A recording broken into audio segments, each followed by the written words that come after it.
Today we're talking about AI in journalism. My understanding is that it seems to be copyright issues. So how AI is working right now is that it can comb through protected data.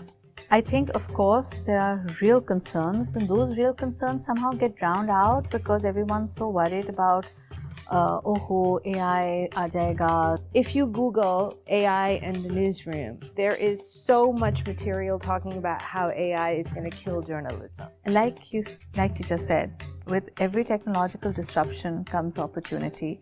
With every technological disruption and every opportunity comes also the opportunity to improve your journalism. Hi, welcome to another episode of Unprecedented, where we unpack the news media in Pakistan. My name is Muna, and I'd like to introduce you to my co-host. Hi, I'm Zebunnisa, and hopefully we'll get the intros going more smoothly from now on. I've decided I'm just going to say Muna and Zebunnisa from now on. Before we get into the podcast, last time in our conversation, our last 10 minutes were really, really good. And the camera did not work, so we missed an important message that Zebunnisa had. So to avoid it, I'm going to ask Zebunnisa to actually say it now. So I was being, what I said last time at the end was that something I always wanted to do was to say, click kare or subscribe kare or like kare. So subscribe kare if you can. And I'm never going to do this again. Sorry about that. Today we're talking about AI in journalism. And I think we've been talking about this all the time, as we talk about this a lot. But I was reading up on the UN Summit for the Future, just before the United Nations General Assembly, and they are also talking about AI, but obviously they've got this global digital something or the other that they've governance or something. It's a pact that they've signed as well. So AI is important, of course, and I keep reading about how, there are these articles now everywhere on how AI is coming, it's here, what will happen to us, sentient computers and, the takeover of us. That whole thing is there, and I think it's in that context that we're also looking at AI in journalism, and because we both teach, we also have students who are very curious about it as well, and it's an actual conversation that I feel is probably going to start in Pakistani newsrooms as well. It's already there abroad, in more developed countries, I think. But yeah, what do you think? So I'm going to start with a story from my grad school experience. So around 2017, my Professor Owen Youngman, who was teaching a class on 21st century media, I asked him to predict something.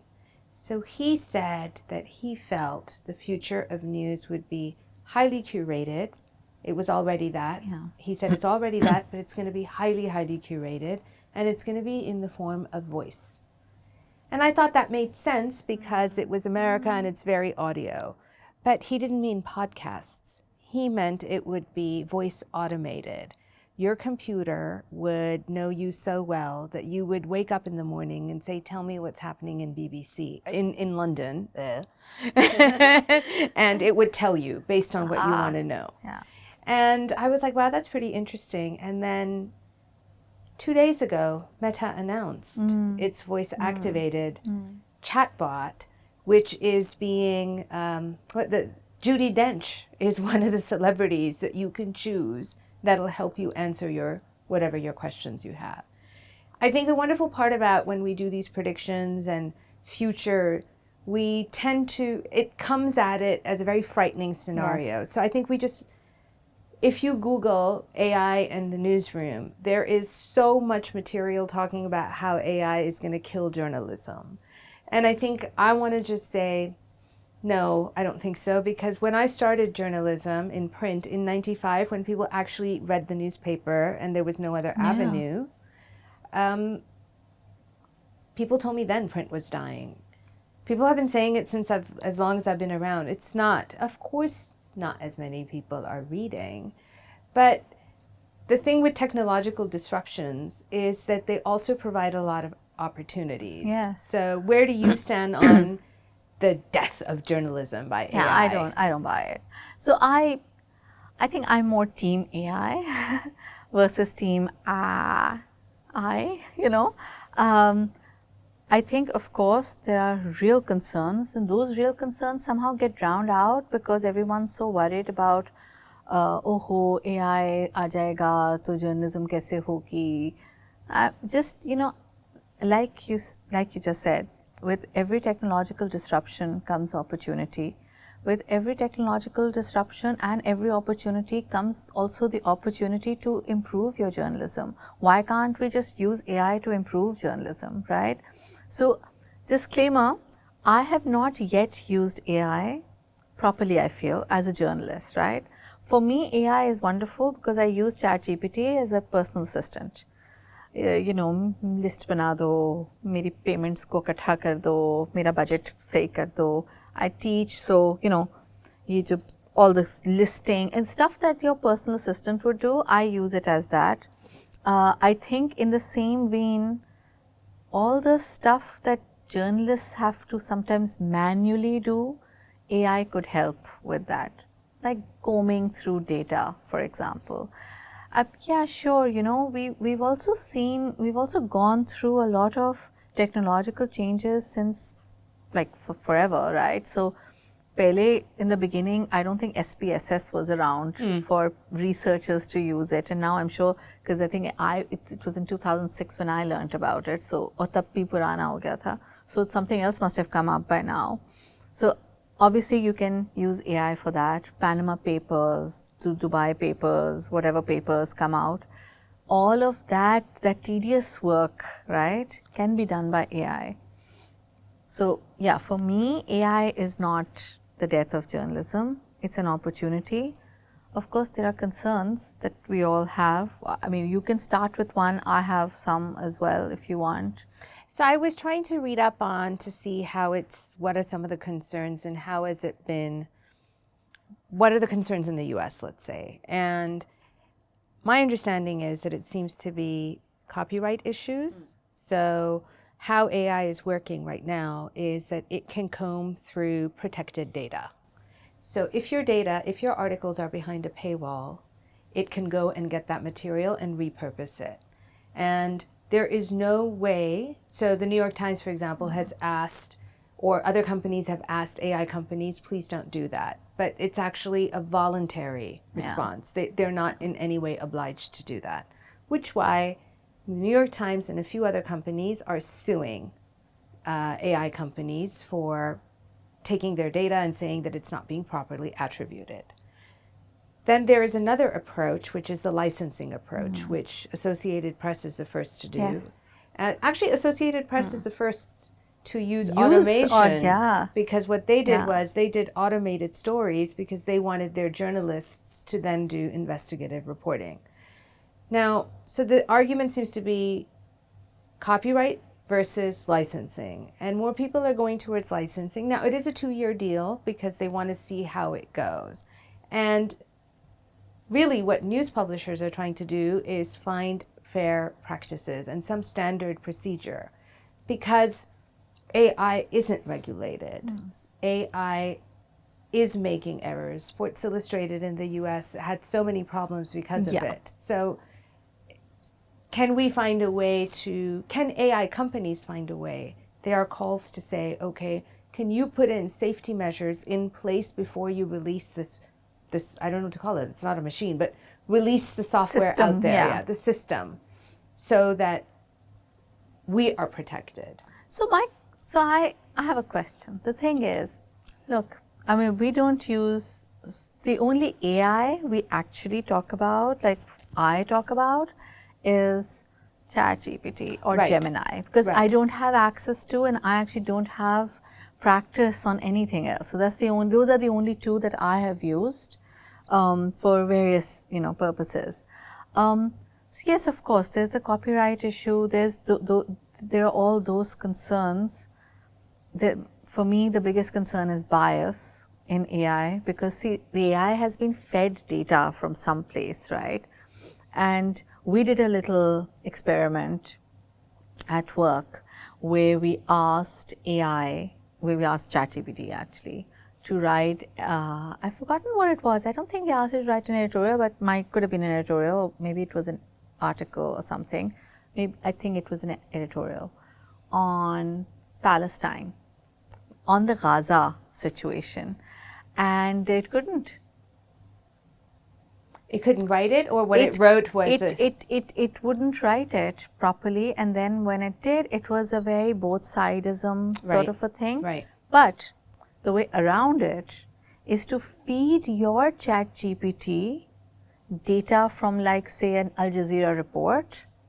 Then when you ask it to, so I said, okay, here's an Al Jazeera report, summarize it. That it'll do. See, because it's a technical question, it's a technical response. It's not going to change it, right? So I realized that, okay, but see, we are adults and we hopefully know better. But if I ask a student to go out and research something, say for example on Gaza, media coverage of Gaza, and these students run out and they don't want to read something, they don't want to Google, they want to go to their little ChatGPT 4.0 and they say, tell me something on Gaza, and whatever comes aage se, it's probably going to be New York Times, your, Washington Post, your usuals, and that is where it gets scary. But my concern is that this is predominantly a human problem and not a machine problem. The human problem is that people want to be lazy and they don't want to research, so they found this very simple space where you can type something and it'll put everything, seemingly everything together in one place. It's like a dream, right? आपको different websites पे जाके, अब जिस तरह आज AI के लिए, I googled, AI, journalism, etc. And there's there's so much stuff out there. But I went to every website and then I clicked it and I opened it and I went through it and I realized that, I could have asked ChatGPT to do this, and then I did, right? But the thing is, it's a lovely summary. I have the summary that ChatGPT gave me. Yeah. But the thing is, it's just a summary. It doesn't give me extra. It doesn't tell me that AP uses AI for what, or that sports statistics and weather updates are now AI driven in most places, because those are simpler things, right? So my thing is, don't be lazy. That's one tip. Yeah, don't be lazy, because that is, your journalism is going to suffer. Because see, that day ChatGPT made a mistake, right? Which is why when you go down to ChatGPT, it says ChatGPT can make a mistake. There's a little thing that comes right at the end, yeah, when you're talking to ChatGPT, and please check the information provided. Even AI is checking you to edit AI stuff, right? So yeah, that's my concern is more complacency, because I think man and machine, humans and machines. Right. So we're at here, most people, myself included, talk about AI, which is human intelligence. But the fears are really about ASI, because when AGI comes in, so from human intelligence, AGI is machine intelligence. And so if AI is the smartest of the humans, then AGI is the smartest of the machines. And ASI is, so with AGI, we will have, AI is what most humans can do. Yeah. Yes? So it's the best of what the best can do, because they're feeding in the data. So my understanding is that AGI is what any human can do. So one scenario is that your computers will do your dishes. They should. Yeah, they will be able to do your dishes. And ASI, which is stuff that Ray Kurzweil talks about, which is the brain. You have a cloud. Your brain will be in a cloud, like a digital version of it. It'll be, your phone is in your brain. So that's the stuff that I think that people are really worried about. And a word about my notebook. It's because I write down a lot of things and then I can't remember them. So I have to look in, and it's large because I can't see things. So please go easy on this little old lady. And I like the notebook. I had to look up, the real fear is about the how do I pronounce? I'm going to say it wrong now. Disintermediation. And that fear is that right now, when you click on Google for a search, it gives you options, and you can click on each link like you did. But with disintermediation, which could be happening as soon as 2029, if not sooner, you're going to have zero-click searches, which means that you type in something and it gives you the answer, and you don't got to go anywhere. So, of course, this is the stuff that news media is really worried about, because where is their relevance? So I think that I think is... But I do feel, though, that I think a lot of this is also, see, we all, at least I love dystopian literature. I love dystopian film.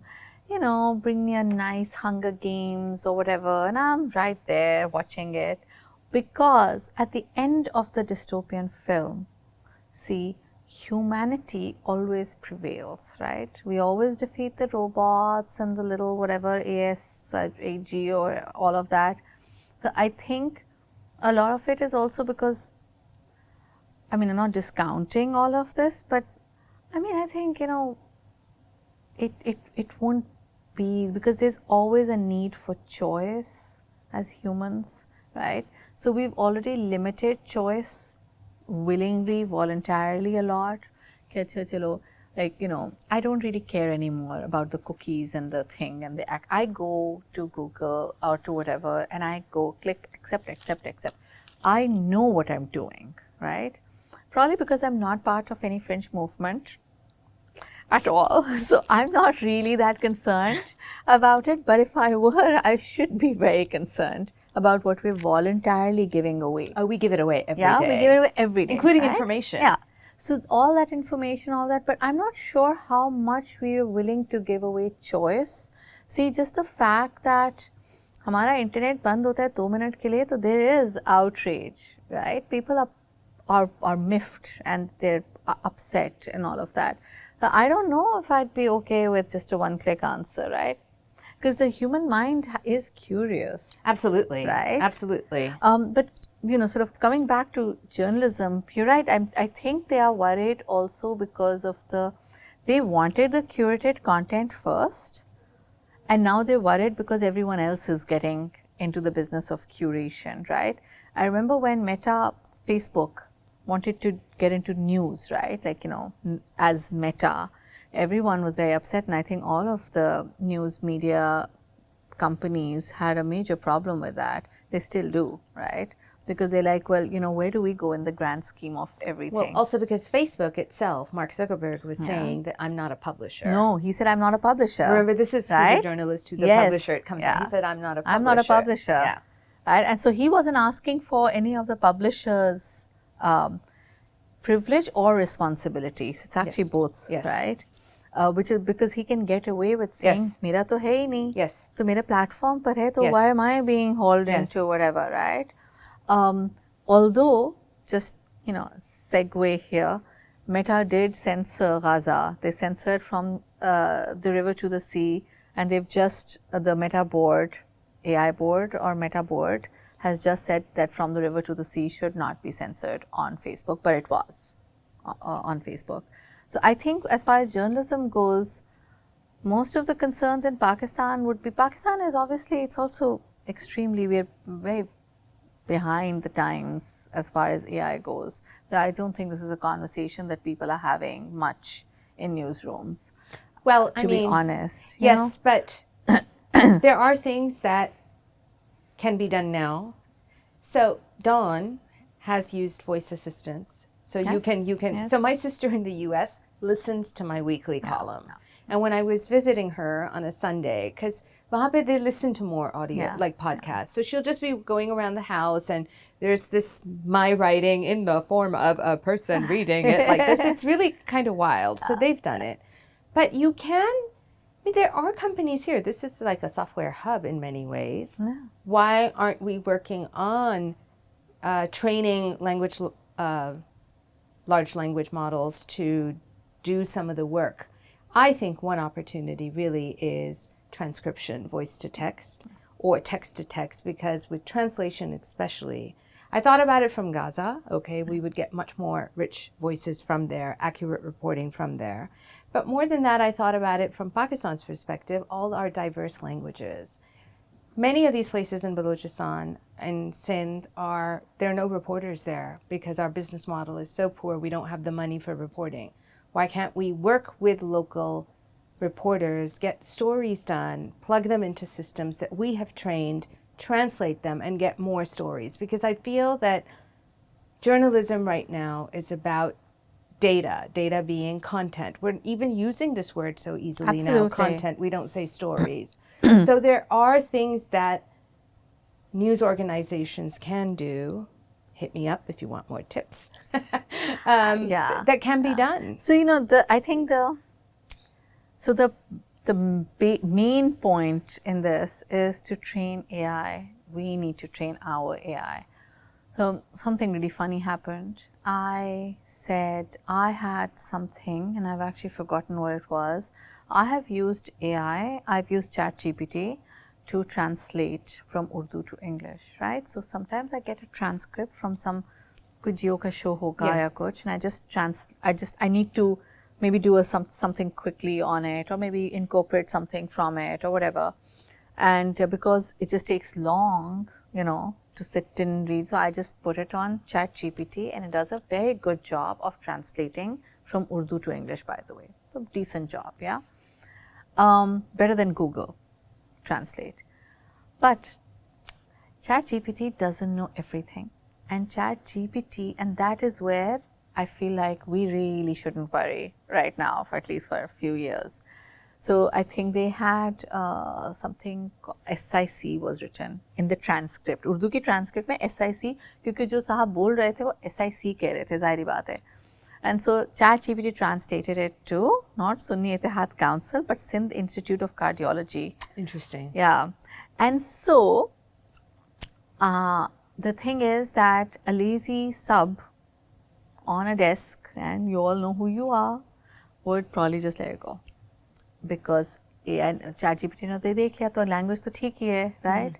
Which, oh my God, can you imagine the disaster? Yes, which brings me to ChatGPT, AI, Quill, Wordsmith, all of that stuff. All the AI tools are fine, sure, and use them. And I've told my students this as well. If your language, because we teach in English, and it's unfair if someone's language becomes just a hindrance and they're otherwise good. So I've said, okay, improve your language, check if the sentence reads okay. Now you have a machine to help you out, do it, feel free to do it. But human intervention is still necessary. It is still needed. I was reading that I have forgotten which organization. It's not New York Times, it's someone else, Reuters, I think it's Reuters. They have asked their journalists to use AI to write basic news reports and then edit them and add value to it. Because basic accident report तो लिख ही सकता है ना, अगर आप punch in कर दें कि ये हुआ. But then, you see, you can't just stop at that. That's the thing. So AI can't do your whole job. It can help you with doing your job. There's no harm in that. But the human intervention, I don't think it's going anywhere right now, at least. Well, also, AI is going to... So for news owners, the safes in this context, I think they have to accept and adapt to so many things, right? You've done it. You've accepted digital, social media, AI, because AI is entering people's life as a tool of convenience. So don't lose the opportunity. Try to create models that incorporate AI. But something you said, that's interesting. So I wonder, like with your reporting that you do, or my column or any writing that I do, if it's repurposed for outside. So if it's repurposed for Dawn in my case, I still think it stays in the building in a way, but when it's repurposed and sold elsewhere, as it's done when you're curating in digital. And if AI is doing that, I do think it's a strange form of exploitation. I do think that. My second thing for you, because you're teaching this semester, is if they're using it to make their language better, what are they, like, I'm just wondering from an ethical point of view, what are they learning? And then is transparency involved when they, do you tell them to be transparent when they move forward? Because then I'll bring another real life dilemma. Yeah. So I told them yesterday, actually in yesterday's class, I was telling them that AI, when someone has used AI in other countries, in the West, in the Western media, they do add a disclaimer that that they've used AI, or this is an automated whatever, or AI was used in the writing of this report or something. So one of the students totally used ChatGPT. The thing is that I have used ChatGPT enough now to also understand ChatGPT is it's like human in a way. Yeah, आपको language समझ आ जाती है. Every time there's a furthermore or additionally, I'm like, oh come on, at least edit. So, and I also know, you see, when you see someone's real language and then you go on to an edited version or an AI version, there's a lot of difference. So what I've told them is, learn to use things smartly. That doesn't mean make AI do your homework for you. You see, just if you've written a lead and you think, this is not my first language, maybe I got the grammar wrong. Ask AI to fix the grammar. That's it. Maybe the commas are all weird or something. Maybe you haven't managed to place prepositions properly or something. The more specific you are, it will only do that job. Right? But अगर आप कहेंगे मेरी पूरी कहानी लिख दो तो मुझे पता चल जाएगा वैसे भी, क्योंकि in class तो मुझे पता है ना कि आप क्या लिख रहे हैं. So I've told them, don't do that. It's annoying. Because I have to read your thing again, because you'll have to redo it, right? And you're not helping yourself in any case. But I do feel that there is a genuine disadvantage in this country because our teaching is in English and most people's first language is not even Urdu, you see. So it is unfair, right? It's not a similar disadvantage if you say मुझे उर्दू नहीं इतनी अच्छी आती, right? Because see, मैं तो ChatGPT से वो translate कर देती हूँ अपने लिए. So I do use ChatGPT to translate a lot of Urdu content into English just to glean through it quicker, right? So I've told my students that the best way to use ChatGPT as a journalist, in my opinion, is budget documents or Panama leaks or big data, right? Big data that you have to comb through physically sometimes. You can put it out into AI, not ChatGPT, because I think if there are better tools available for this stuff.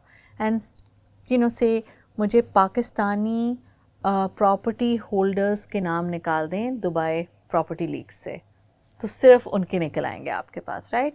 Pakistani origin. So then you can actually, you know, at least then you have a specific working set of people right there instead of going through like 18,000 names. I mean, when I think of the opportunities for AI and archives, especially newspaper archives, it would be so amazing. Be so good. Now, to a real life dilemma before we wrap up is that while these are tips for students, what would you do if you received, I'm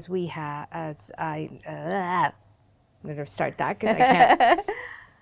What would you do with contributions from freelance writers who have clearly used ChatGPT for a pitch or an article and not been transparent with you because that's a service industry, by which I mean I am being paid to write something for Dawn.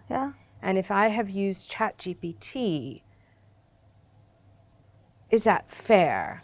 Because who should get paid? Those kind of dilemmas. My thing is, why are you getting paid? You're getting paid. I'm going to go back to the question first, right? Because why are you getting paid? I can just like sort of have a conversation in the car or something later on. But just, the thing is, you are Mona Khan and your opinion matters more than how you write it, in my opinion. Right. Actually, right? Unless I'm asking Shakespeare to write, right? Who, by the way, ChatGPT does a very good copy of, because you can actually get ChatGPT to write your column, your last column, in Shakespearean language, and it'll do it, and it does a pretty decent job, right? Those are fun things to try. So it's interesting stuff only because my concern is more for students, because I feel like hum to bade ho gaye, right? Well, you've made your mark also, okay, so right? maybe I should be maybe more with a younger person. So because we have faced this dilemma when I was working somewhere, we have had people come in whose work was actually very, very, it was clear that they did not develop these skills overnight or in 2 weeks. And when asked, they said, yes, we use ChatGPT. So we said that, no, we're not going to use it, which I think might be a good opportunity now for media houses to say, come up with a policy. To come up with a policy. And I'm not suggesting that policy, but I'm asking all these questions. I have been thinking about it ever since you told me about that. What should that be? That's based, and I think just to bring it back, that's what the papers like New York Times are saying, that we need some standard and practices. And otherwise, it all goes into the hands of very, very rich white men. Let me say it. It's going to be in their hands. And they already control the information channels. Yes, which is why see, if you and I use ChatGPT to just improve something, nobody would even blink an eye, frankly, at all. Nobody would even know, because we'd be smart about it. That's the long and short of it. So I actually don't know how many smart people are actually using ChatGPT smartly. I don't know. I don't know how many op-ed writers already use ChatGPT. Maybe to just, pick something. Maybe मैंने 400 words लिखती हैं, add 200 words in it. A lot of op-ed writers don't know how to use Excel. Yeah. I mean, but they would know how to use ChatGPT though. Okay, cool. Easily, because it's right there. Just put your thing in and say, isko improve kar do. Or something like that, right? So we're not speaking of improving here, though. We're talking about pura ka pura. Yes. Yes. I don't see. That's what I'm saying. Are we? I don't think it's possible. Sorry to cut you, because it is.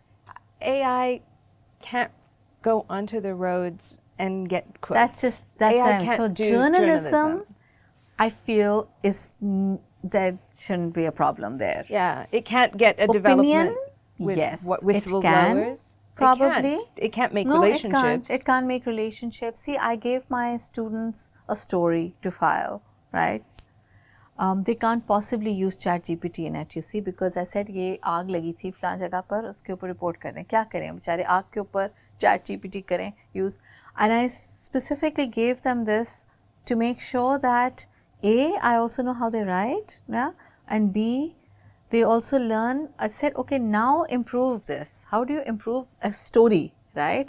Because see, the thing is, they got the information on their own. The quotes are theirs, right? They've done the job.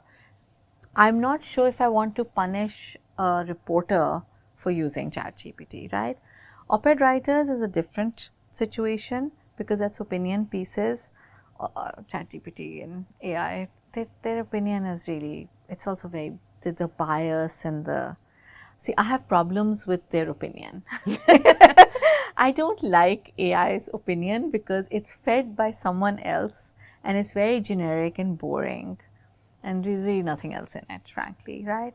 So I would have a problem with that. However, just, you can't actually tell if someone has used ChatGPT, but only if they've used it smartly. If they're going to be dumb about it, and then you can obviously tell, कि तो आपने नहीं लिखा. Well, there are also detection tools. Not ChatGPT though. That's just plagiarism. You cannot tell. If you use ChatGPT regularly, it will, because it's smart.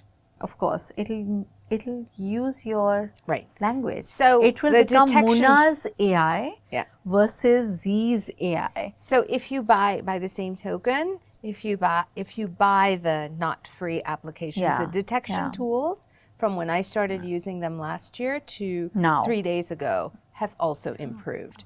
And if you do paid services, they're getting better too. Lots of really interesting ethical dilemmas Yeah. here. I hope we've answered some of them. I think we're going to walk away with more questions as well, right? Yes. Like, I'm still confused. I don't know. If you were to ask me, अच्छा, आपके paper की AI policy क्या होनी चाहिए? I think this is a conversation that every organization should probably be having. But the thing is, they should also be having it with a bit of an open mind. Absolutely. Right? Absolutely. Instead of, yeah. I'm just going to end it by saying that we are much better off. Every day we're much better off in terms of all the technological advances that have taken place. We're living longer. And if AI has anything to do with it, it might be able to help us find cures to things like cancer. Yes. But Also we have free to us up a little. free us up to do journalism. Yes. For those of you who are really worried about what AI will do to journalism, I'm going to leave you with a question that I haven't got an answer to, which is, what are you trying to save? Yes, absolutely. One small thing though, of course, some jobs have always gone away over the years. They got to go. Yeah. Why? Because see, our current pagemaker, hello Irfan Saab, used to be a telex operator, right? And the thing is, the telex isn't there, but he was enterprising enough, so he learnt the softwares, and now he's good with the cork and whatever, all of that. So yeah, so some things will just disappear over time. In any case, it's just going to happen. Yes. We can't really do much about it. मतलब वो नहीं, कुछ आप क्या करेंगे उस चीज़ का? एक ज़माने में तो पंखा झलने के लिए भी कोई बैठा होता था, right? तो वो तो बंदा चला गया ना जब पंखे आ गए आपके पास. I think instead of being scared, we need to see, okay, if the translator's job is pretty much over, all right, where should the translator go now, right? He shouldn't be losing his job or her job. There should be other avenues where people can be asked to use the skills that they already have. Yes. Right? Something. Yes. My fear is effect. that AI, obviously, I don't know when I say the last thing I'll say, clearly I need to edit myself, is that there's so many wonderful opportunities for AI in journalism in Pakistan. I just hope it's not at the cost of the little guy who deserves to be co-opted somewhere else. Also, just one last thing. I'm always really worried about gatekeeping technology, which we've seen over the years has happened a lot. So, see, like, I think, open-ended softwares and, just make the world less paid and less, gate kept and all of that. So, I hope AI also doesn't become one of those things where it's just, like you said, rich white men or women are sitting somewhere and just holding on to it, and we're given like the bad version of it, and I think those are the fears that I would have. And those fears they tend to trump things like AI could help find us answers to universal income, to healthcare, to, my goodness, if they're coming close to finding cures for cancer, those are wonderful things. But let's not focus on the negative. We can come back to this question one at some point at the end of the podcast series. Yeah. Thank you so much. Oh, and do subscribe. Yes. Bye-bye.